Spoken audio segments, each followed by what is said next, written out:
with Yahoo upping sticks from France. Yeah, Yahoo has said that it's moving not just its French, but all of its European operations to Ireland.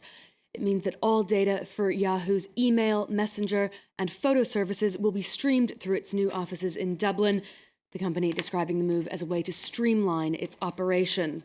Now, it does say that it'll continue to pay corporate taxes here in France, and that the decision won't affect the approximately 150 staff members who are employed here.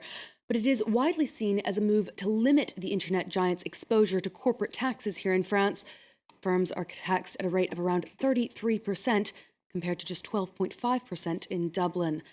Google, Facebook, and Apple have all made similar moves, and it's come to the attention of French President François Hollande, who says he'll be raising the issue during a state visit to the US next week.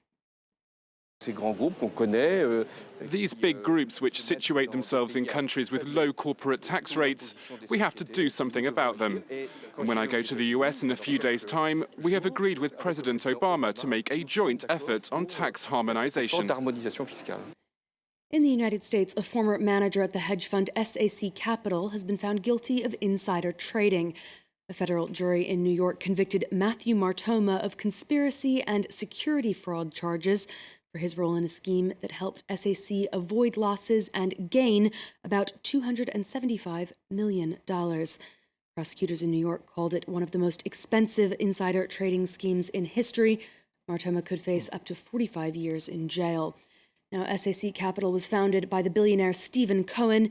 He himself has not been charged with any wrongdoing, but he does face civil inquiries from U.S. regulators who say that he failed to properly supervise his traders and he just allowed them to conduct these insider deals. Last year, SAC Capital paid out about $1.8 billion to settle similar charges. Okay, Kate, obviously all eyes today on the opening ceremony of the Winter Olympics in the Russian city of Sochi. Whatever you think of the Russians, you can't accuse them of not putting out all the stops. This is the most expensive event in history. Yeah, the price tag is coming in at about $51 billion. That's $11 billion more than was spent for the Beijing Summer Olympics in 2008, even though those games saw 3 times as many events. Our reporter Delano De Souza has been finding out what the money is being spent on. Sochi is putting on the final touches before the games begin. $51 billion have been spent, and now the seaside resort is ready to welcome the world. Everything's been done on a grand scale. 60,000 workers were involved in constructing 11 venues, 77 bridges, and 400 kilometers of roads. A swanky new airport will see around 400,000 passengers during the games, and to cope with these numbers, the city called in for reinforcements from Singapore's Changi Airport. Firstly, in Singapore, everything is good concerning services. They're also good regarding forecasting and planning, especially during a crisis. Regarding security, Russian authorities have bypassed the budget. The city has been transformed into a virtual fortress. Close to 100,000 security personnel have been mobilized.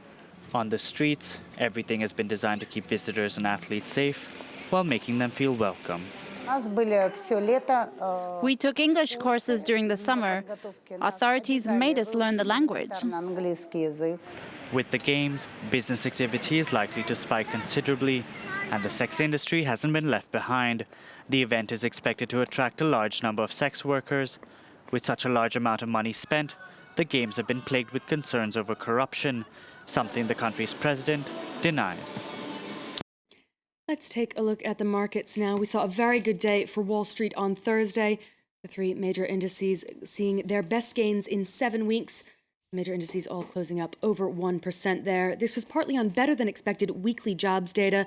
The number of Americans applying for unemployment benefits for the first time fell by about 20,000. That's setting an optimistic tone for the monthly figures that are set to be released later this Friday. The positive sentiment is carrying over in Asia. Japan's Nikkei closing up over 2%. The Hang Seng trading up about 0.8% there. Okay, Kate, we're going to finish up with a bit of a one-off. The Pope's motorbike being auctioned here in Paris. Yeah, this is a Harley-Davidson motorbike that was actually gifted to the Pope by that firm this June to celebrate Harley-Davidson's 110th anniversary. But he's got the Pope mobile, so I think he didn't really need the extra set of wheels. So he decided to auction it off. He signed the motorbike with his name, Francesco, on the gas tank there. The bike was auctioned off here in Paris for about 240,000 euros to an anonymous buyer. That's about 20 times its estimated value. Proceeds are going to be going to renovate a hostel and a soup kitchen for the poor in Rome. The auction house also threw in a black leather jacket, which was also given to the Pope by Harley-Davidson. That jacket sold for about 57,000 euros. It didn't seem to go with his papal robes anyway. It's not the Pope mobile, but it is quite stylish. Kate Moody, thanks very much for that roundup of the business news. Time to say hello to Florence Hi, Chris. Villemino now for a look at the French